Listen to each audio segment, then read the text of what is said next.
bagaimana mengusahai atau mendapatkan cinta Allah dan cinta manusia.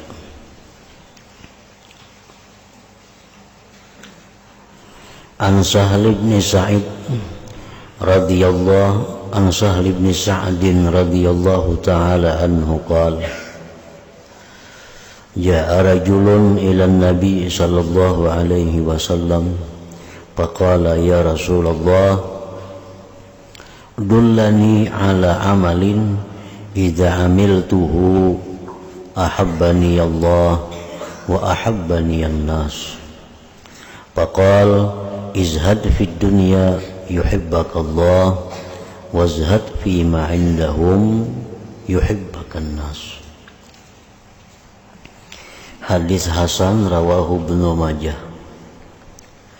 Artinya daripada Sahal bin Sa'ad radhiyallahu ta'ala anhu berkata, datang seorang laki-laki menemui Rasulullah sallallahu alaihi wasallam. Lalu laki-laki itu bertanya kepada baginda Rasulullah, wahai Rasulullah, tunjukkanlah kepadaku satu amalan. Artinya berikanlah kepadaku satu amalan. Jikalau aku mengamalkannya amalan itu, niscaya mencintai akan daku oleh Allah Ta'ala dan mencintai akan daku oleh manusia. Amalan supaya dicintai Allah sekaligus dicintai manusia. Lalu baginda Rasulullah sallallahu alaihi wasallam menjawab, zuhudlah kamu daripada dunia, niscaya engkau dicintai oleh Allah Ta'ala.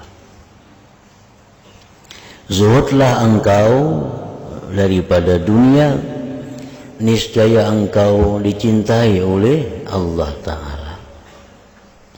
Artinya, maksudnya itu, berpalinglah engkau dari sesuatu yang menyibukkan engkau daripada Allah, berpalinglah engkau dari sesuatu yang mendatangkan siksa kepada engkau di akhirat.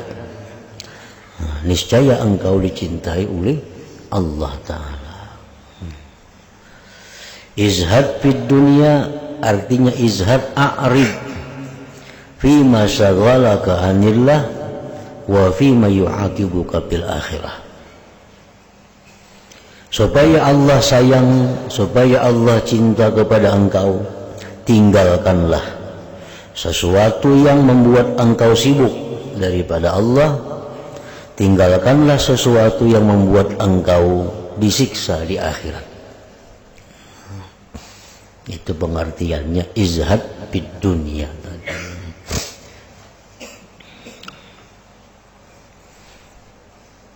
Artinya apabila kita suka kepada sesuatu yang membuat kita lupa kepada Allah, kita suka kepada sesuatu yang mengakibatkan kita disiksa di akhirat, nah itu kita dibenci,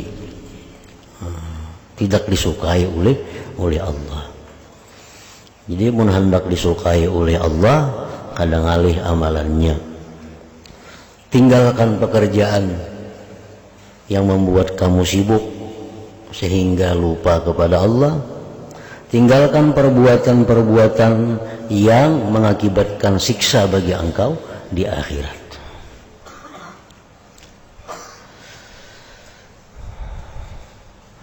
Dan zuhudlah kamu daripada menghendaki apa-apa yang ada di tangan manusia.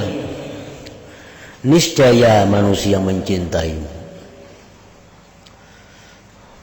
Dan zuhudlah kamu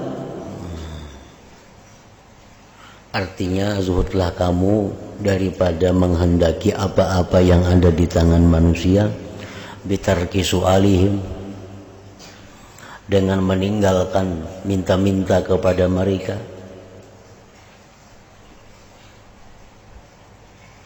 wa adamis izdihajihim,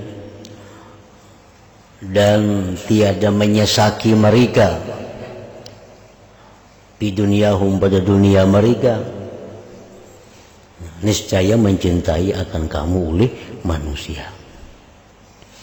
Artinya supaya dicintai manusia itu kadang alih juga amalannya. Jangan minta-minta kepada mereka, jangan menghendaki harta benda mereka, dan jangan hendak menyesaki, jangan hendak menyaingi, jangan hendak menyaingi gawian-gawian pekerjaan-pekerjaan dunia mereka. Namun kita ketuju minta-minta lawan orang kada ketuju lawan kita. Nyata sudah, dikit-dikit minta lawan orang kada ketuju. Atau kita menyaingi mereka. Orang berusaha ini, umpat jua berusaha itu. Orang berusaha kayak ini, umpat jua menyaingi berusaha kayak ini. Nah kada ketuju orang kita. Nah jadi artinya supaya diketujui oleh manusia, jangan hendak minta-minta lawan mereka, jangan hendak menyaingi apa usaha pekerjaan mereka daripada dunia. Nah niscaya mencintai akan engkau oleh manusia. Nah itu artinya wazhad fima indan nas yuhibbakan nas.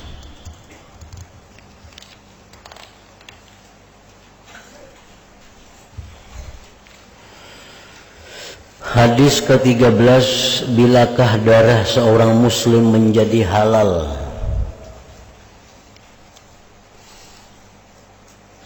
Darah seorang muslim menjadi halal. Artinya orang itu bisa dibunuh.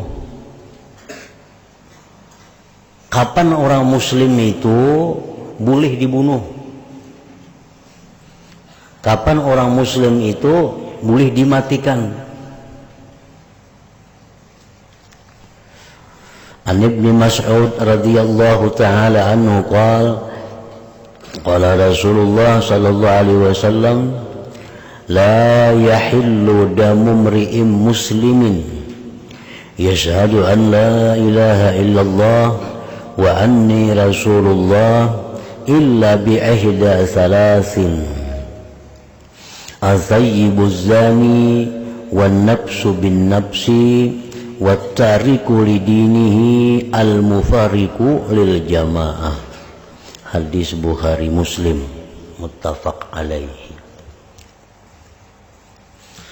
Artinya daripada Abdullah bin Mas'ud radhiyallahu ta'ala anhu berkata, telah bersabda Rasulullah sallallahu alaihi wasallam, tidak halal darah seseorang muslim yang bersaksi bahwasanya tidak ada Tuhan kecuali hanya Allah, dan bahwasanya aku Muhammad pesuruh Allah, utusan Allah, kecuali dengan salah satu 3 perkara saja. Pertama, janda atau duda atau orang yang sedang beristri bersuami yang berzina.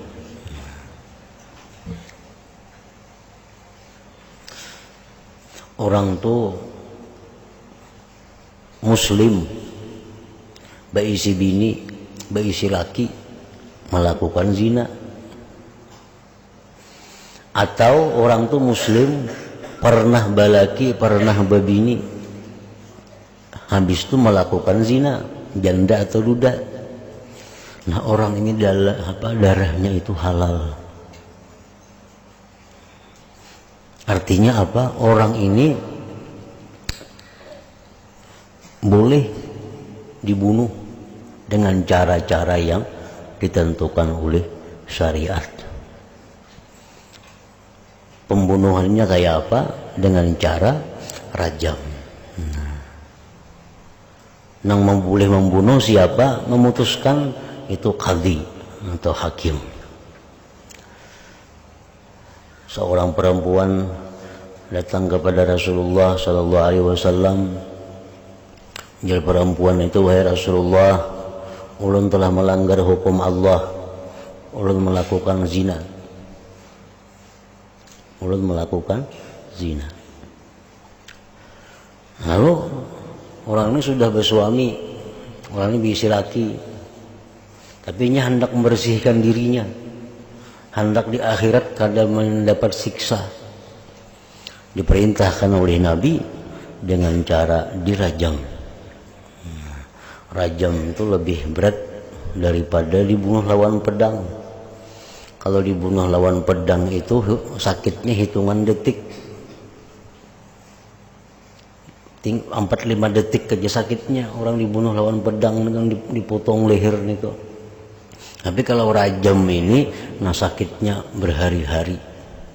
Kenapa? Karena rajam ini, hukuman rajam ini, manusia yang melakukan zina itu ditempatkan di suatu tempat tanah lapang, disuruh kaum muslimin melimparinya lawan batu sampai nya mati.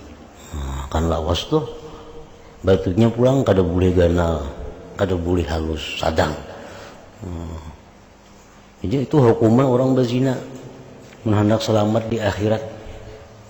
Bila kadaka itu di akhirat kada tentu lagi selamat. Amun ka itu selamat dah di akhirat. Nah, jadi disuruh duduk di situ, ditutupi lawan kain.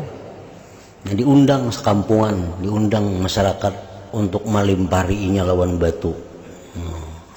Mungkin setengah harianan bisa kada mati lagi nya. Nah, itu hukumannya orang yang berzina. Apabila yang berzina ini sudah pernah kawin atau masih kawin melakukan zina. Kedua, diri dengan diri dengan pembunuhan. Artinya orang ini membunuh orang. Nah, itu otomatis dibalas, dikisas, dibunuh juga ya. Halal juga darahnya. Ketiga, seorang yang meninggalkan agama, yang memisahkan diri dari jamaah. Artinya orang Islam tetapi dia melakukan hal-hal yang menyebabkan dia murtad.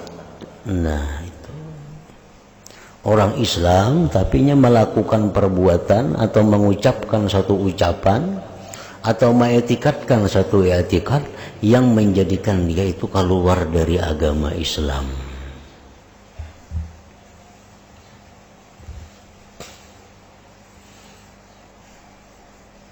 Misalnya perbuatannya menyembah berhala, nah otomatis ini menjadi murtad. Atau perbuatannya lagi melimparkan Al-Quran atau satu ayat dari Al-Quran dilimparnya ke tempat sampah. Atau ada di tengah jalan misal ada Bismillahirrahmanirrahim, dijajaknya, nah beristilah menjajak. Nah, maka orang ini jadi murtad. Orang ini jadi halal darahnya untuk dibunuh, untuk dimatikan. Atau i'tikad dalam hatinya, ini mengitikadkan di dalam hatinya bahwa ada Tuhan lain selain dari Allah. Nah, itu otomatis ini murtad juga ngarannya. Tetapi tiga orang manusia ini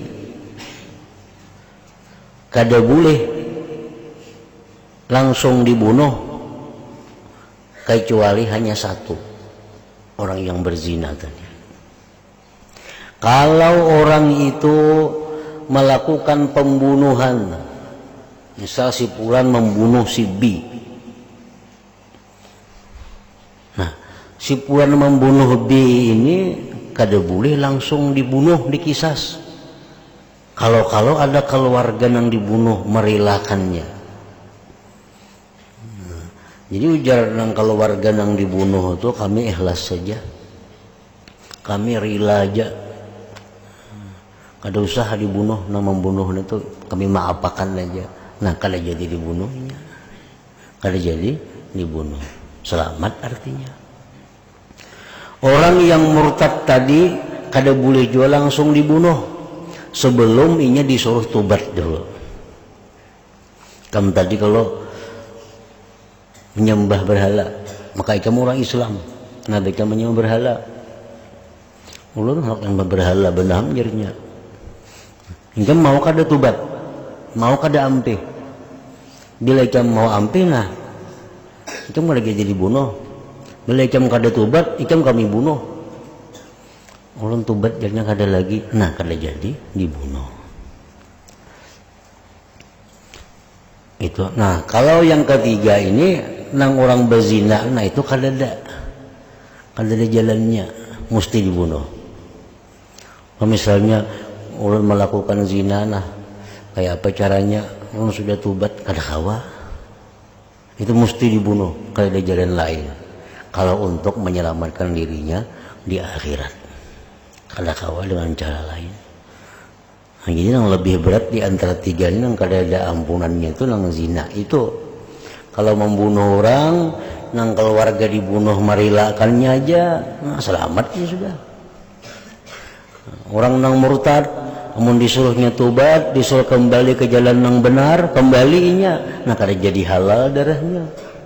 Tapi kalau orang berzina, bila sudah mengakui berzina, nah itu kada ada jalan lain lagi untuk keselamatannya kecuali dirajam tadi.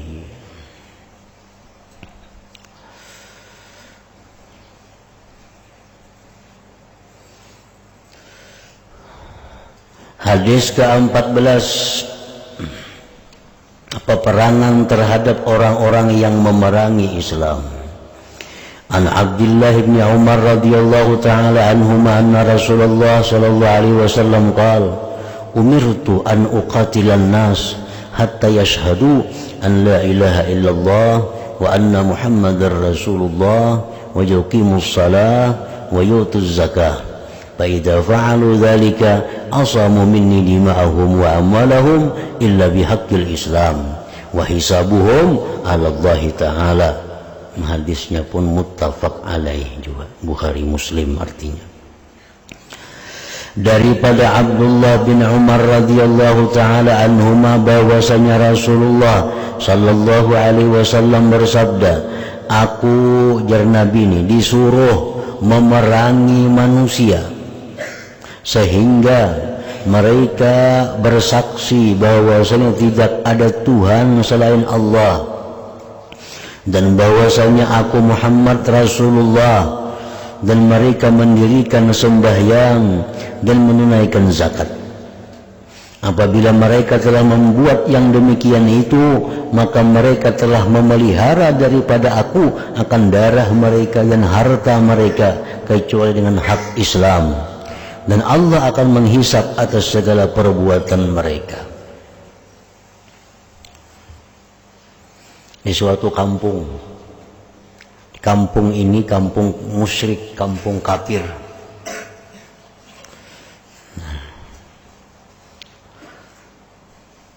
Nabi kita mengirim utusan ke kampung itu, aslimu ba Islam, taslamu, kalian selamat. Bila kampung ini mau ba Islam, nah, jadi kaum muslimin. Bila sudah jadi kaum muslimin itu, dia sudah terpelihara dirinya, kada boleh diganggu lagi, kada boleh hartanya diganggu lagi, kecuali sesuai aturan Islam. Kemudian lagi ada satu kampung yang sudah Islam, tapi orangnya kada sembahyangan di situ. Islam sekampungan, tapi kada sembahyangnya. Masjidnya kada ada, apa yang langgarnya kada ada, kada tahu disembahyang Islam orangnya. Nah itu dikirim utusan ke sana agar sembahyang. Bila kada sembahyang diperangi. Nah, diperangi juga. Kampung itu kada ada sembahyangnya. Nah, setelah diberi peringatan supaya sembahyangan, bila kada mau juga, kampung itu pun diserang. Siapa yang melawan dibunuh. Siapa yang tobat selamat. Ada satu kampung yang sudah muslim, yang sembahyangan, tapi kada mau berzakat. Di kampung tuh orang kada mau berzakatnya, mau sembahyangan aja. Nah itu pun dikirim juga ke sana peringatan, keluarkan zakat. Bila kada mengeluarkan zakat, diserang kampung itu, akan diperangi kampung itu. Tatapnya kada mau juga berzakat, nah diserang kampung itu, diserang. Siapa yang kada mau dibunuh, diperangi. Nah kalau sudah orang itu Islam, orang itu sembahyang, orang itu bayar zakat, nah ini kada boleh sama sekali diganggu-ganggu. Hartanya kada boleh diganggu, jiwanya kada boleh diganggu, kecuali dengan hak Islam. Perkara inya itu sembahyang, berzakat, masuk Islam, ikhlas atau kada ikhlas itu urusan Allah Ta'ala. Wa hisabuhum 'ala Allah. Misalnya kita baik berislam mana, mungkin kita kada berislam ini diserang orang kita, ya kita berislaman, nyaman kita selamat. Nah ini karena berislamnya kada karena Allah, itu urusan Allah. Yang penting bila orang sudah mengucap 2 kalimat syahadat, orang itu sembahyang, orang itu bayar zakat, kita menghormati mereka. Perkara mereka karena Allah atau karena takutan, nah itu urusan Allah aja lagi menghisapnya di akhirat. Wa hisabuhum 'ala Allah Ta'ala.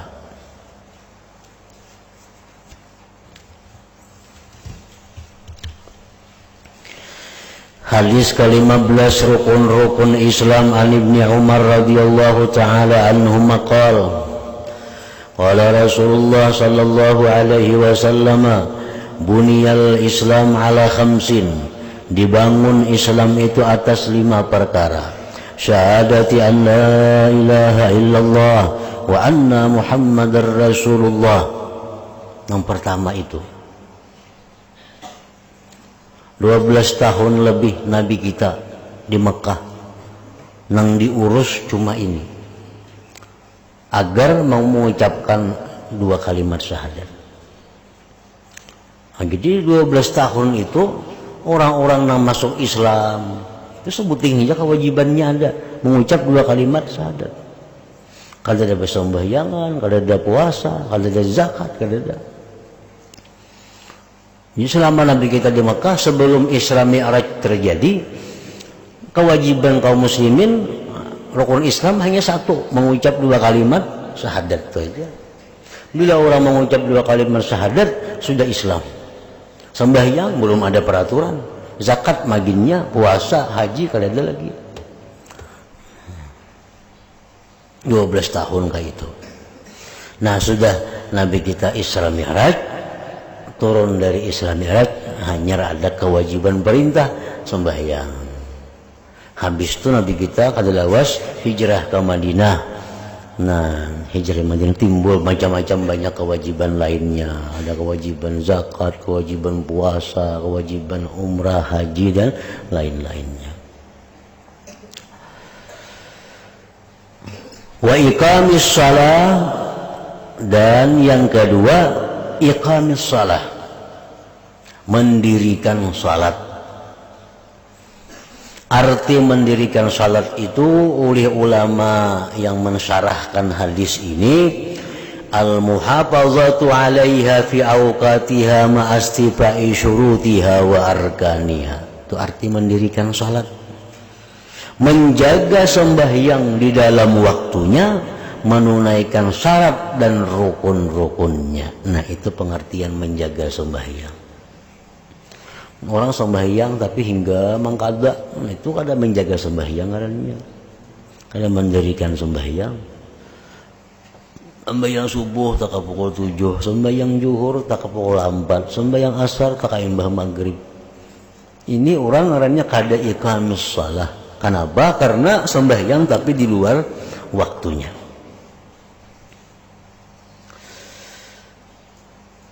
Hadis Rasulullah sallallahu alaihi wasallam, idza kana yaumul qiyamah umira bi tabaqatil musallin ilal jannah fatati awwalul zumra kasyams fataqulul malaikat man antum qalu nahnu al muhafizun 'alas shalah qalu kaifa muhafazatukum qalu kunna nasma'ul azan wa nahnu bil masjid summa ta'ti zumratun ukhra kal kamar lailatul badr fataqulul malaikah man antum qalu nahnu al muhafizun 'ala shalah qalu kaifa kanat muhafazatukum qalu kunna natawaddau qabla al waqti summa nahduru ma'a sama'il azan summa ta'ti zumratun ukhra kal kawakib fataqulul malaikah man antum qalu nahnu al muhafizun 'ala shalah qalu kaifa kanat muhafazatukum qalu kunna natawaddau ba'da al azan. Hari kiamat terjadi, diperintahkan orang-orang yang sembahyang itu masuk ke surga. Ada satu kelompok orang-orang sembahyang ini masuk surga, wajah mereka seperti matahari. Ujar malaikat, siapa kalian ini?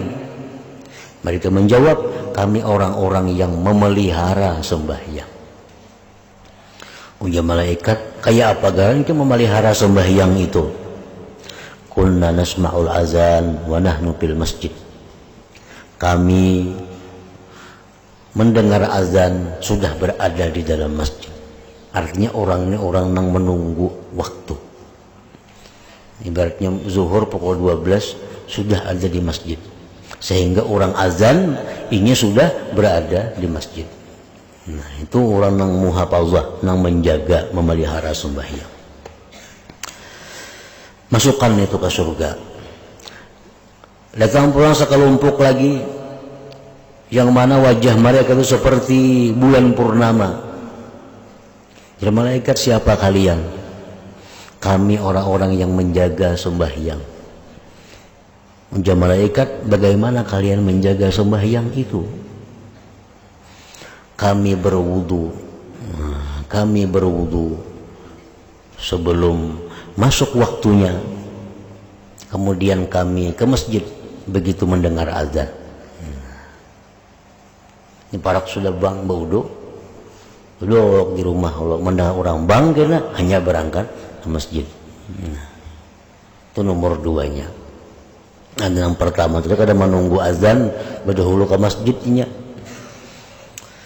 Nah kemudian ada kelompok yang ketiga masuk ke dalam surga yang wajah mereka seperti bintang.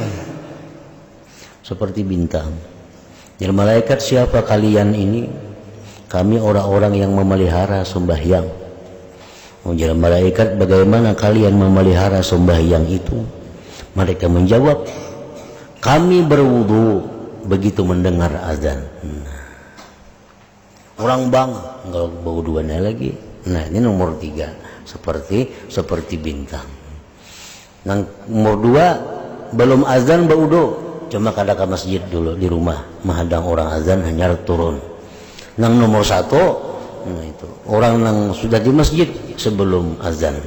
Nah itu contoh-contoh pengertian iqamis salah, mendirikan salat, memelihara sembahyang. Jadi ada 3 cara memelihara sembahyang ini. 1, orang yang berwudu sebelum masuk waktunya. Ada orang yang berwudu bertepatan dengan masuk waktunya. Ada orang yang berwudu sesudah azan, sesudah masuk waktunya. Nah itu disebut muhafazah, menjaga, memelihara sembahyang. Kalau sudah keluar daripada waktunya, nah itu kada termasuk lagi muhafazah ala shalah. Itu termasuk wailul lil musallin, celaka bagi orang yang sembahyang. Alladzina hum an salatihim sahun, yang mereka itu dari sembahyang mereka itu lupa waktunya. Itu kada muhafazah, itu wail, celaka.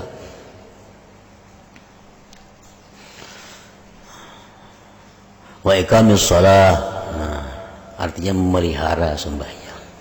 Wa ita'iz zakah, membayar zakat. Wa hajjil bait, naik haji ke Baitullah. Wa saumi Ramadan, dan puasa bulan Ramadan. Itulah rukun-rukun Islam yang 5. Ada yang dilakukan setiap saat, ada yang dilakukan 5 kali sehari, ada yang dilakukan setahun sekali, ada yang dilakukan seumur hidup sekali. Yang kita lakukan setiap saat apa? La ilaha illallah Muhammad Rasulullah. Itu setiap saat, sedetik pun kita kada boleh lepas dari itu. Kalimat asyhadu an la ilaha illallah wa asyhadu anna Muhammadar Rasulullah itu setiap detik ada dalam hati kita. Sedetik pun kita lepas daripada itu, kita lepas dari Islam. Nah, yang kedua sembahyang itu 5 kali sehari.